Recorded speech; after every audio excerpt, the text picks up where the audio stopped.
ओम कृष्णाय वासुदेवाय हरये परमात्मने प्रणतः क्लेशनाशाय गोविंदाय नमो नमः।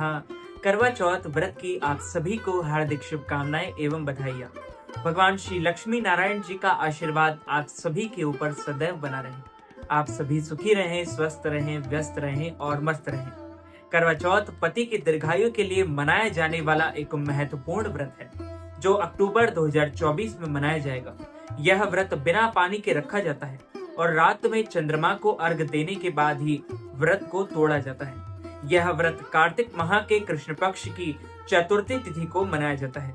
इस दिन विवाहित महिलाएं अपने पति की लंबी आयु के लिए पूरे समर्पण के साथ व्रत रखती हैं और अनुष्ठान करती हैं। इस पूजा में भगवान शिव, देवी पार्वती, भगवान कार्तिकेय और भगवान श्री गणेश जी की पूजा अर्चना की जाती है।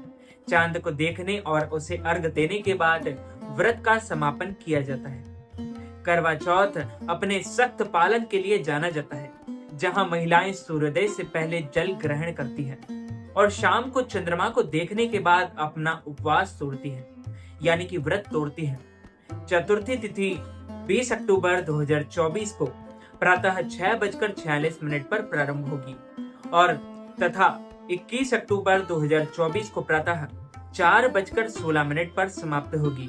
अतः करवा चौथ 20 अक्टूबर 2024 को रविवार के दिन रखा जाएगा और मनाया जाएगा।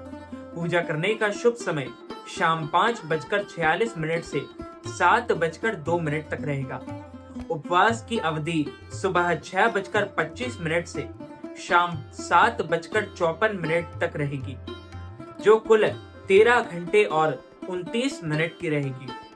शाम 7:54 से चंद्रमा उदय होगा, जिसके बाद महिलाएं चंद्रमा चांद का दर्शन कर सूखेंगी और अर्घ देने के बाद अपना व्रत समाप्त कर सकेंगी।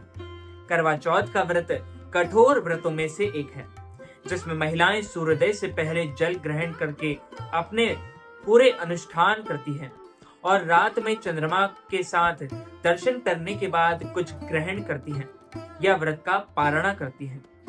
करवा चौथ व्रत निराहार और निर्जला व्रत रखा जाता है। ऐसे में घर की बड़ी महिलाएं आशीर्वाद के तौर पर व्रती महिलाओं को व्रत शुरू करने से पहले सेहतमंद भोजन करवाती हैं, ताकि व्रत के दौरान उन्हें किसी तरह की कठिनाई का सामना करना ना पड़े। सरगी की रस्म में खास अपनी बहू को फल, मिठाइयाँ, मेवे और खीर और कम तली भुनी चीजें खिलाती है। इसे सास का बहू के लिए आशीर्वाद माना जाता है। जिन व्रतियों की सास नहीं है, वह अपनी जेठानी या अपने से बड़ी महिलाओं से सरगी ले सकती है। इस दिन की पूजन सामग्री में सिंदूर, मेहंदी, महावर, नेल पॉलिश, चूड़ी, चुनरी, बिंदिया, कंगा, बिछिया, मंगलसूत्र और दीपक, अगरबत्ती, दक्षिणा के पैसे आदि, करवा छनी, दीपक, सिंदूर, पानी का लोटा, मिट्टी के 5 डोलिया, कांस की तोलिया और तीलिया और मिठाई करवा के पूजन के साथ एक लोटे में जल भी रखें। इससे चंद्रमा को अर्घ दिया जाता है।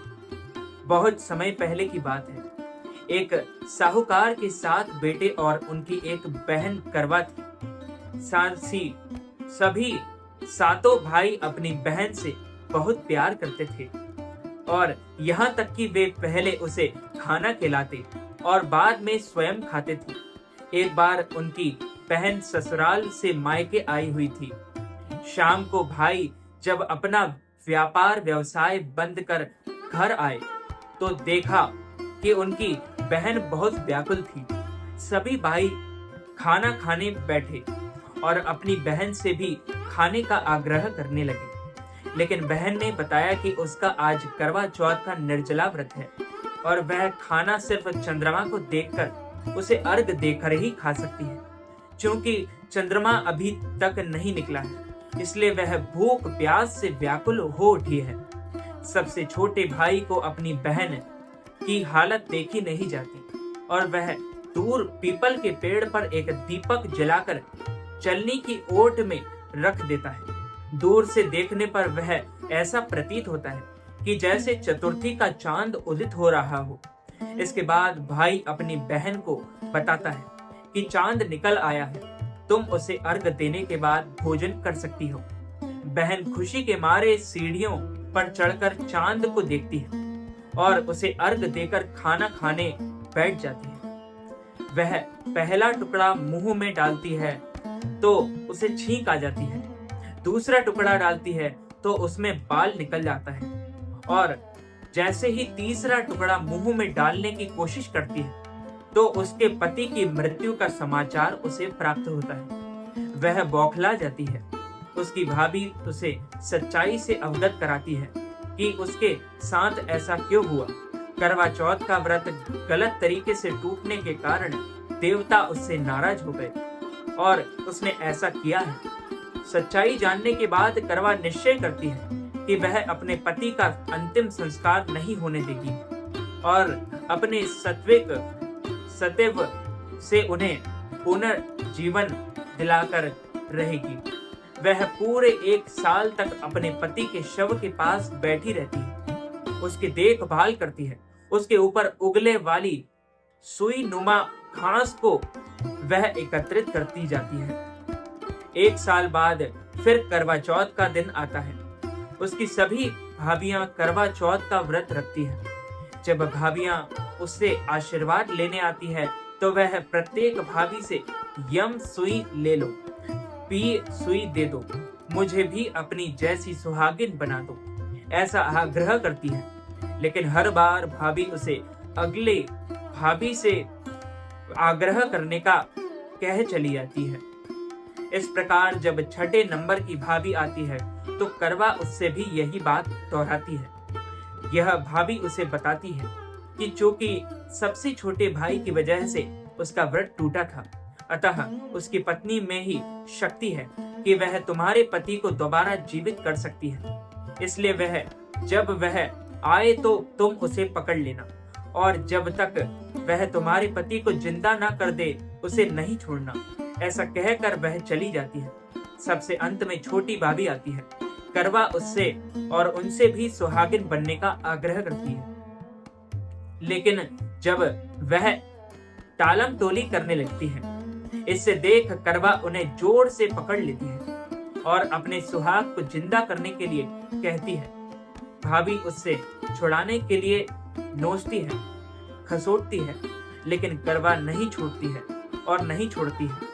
अंत में उसकी तपस्या को देख भाभी पसीज जाती है और अपनी छोटी अंगुली को चीरकर उसमें से अमृत उसके पति के मुंह में डाल देती है।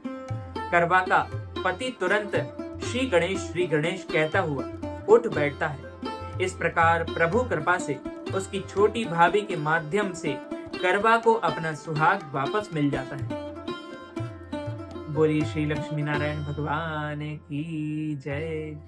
तो मित्रों, भक्तजनों, माताओं, बहनों, इस वीडियो को ज्यादा से ज्यादा लोगों तक शेयर कीजिएगा। यदि आप करवा चौथ पर ब्राह्मणों को भोजन करवाना चाहते हैं, अन्नदान, वस्त्रदान, गौदान, तिलदान अथवा करवा चौथ के व्रत की पारणा के निमित्त हमें दान दक्षिणा प्रदान करना चाहते हैं, तो आप हमारे गूगल पे, फोन पे, पेटीएम या अकाउंट नंबर के माध्यम से नगद राशि, धनराशि प्रदान करके करवा चौथ का संपूर्ण पुण्य लाभ प्राप्त कर सकते हैं। इस वीडियो को ज्यादा से ज्यादा लोगों तक शेयर कीजिएगा, लाइक कीजिएगा, कमेंट कीजिएगा और सब्सक्राइब करके बेल आइकन को भी ऑन कर लीजिए। ऐसे ही नए नए वीडियोस देखने के लिए आप सभी को सादर जय श्री कृष्ण, सादर धन्यवाद।